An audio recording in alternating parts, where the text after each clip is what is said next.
Take a look at these columns of text. Some of you may be able to read all of the columns, and for some of you it might be a little difficult or frustrating, especially as we get further over to the right here. Now what you're looking at is a range of contrast, and above each column I've placed a contrast ratio, which is the relationship between the foreground color and the background color in terms of luminance. When the colors are very similar, we have a low contrast ratio. When the colors are very different, we get a high contrast ratio. In section 1.4.3, the WebAIM checklist recommends a minimum contrast ratio of 4.5 to 1 for all body text and images. An exception is made for larger text that's about 120 or 150% larger than the default body copy. For that larger text, the ratio can go down to 3 to 1.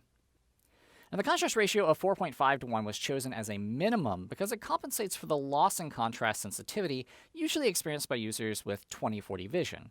And 20/40 vision is commonly reported as the typical visual acuity for someone of around 80 years of age.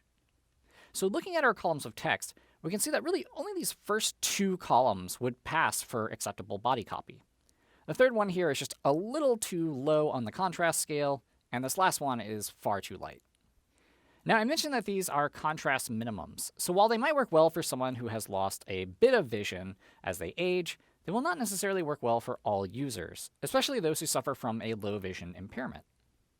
For users with low vision impairments or color vision deficiencies, we can increase the contrast up to a ratio of 7 to 1 for body copy and 4.5 to 1 for larger text.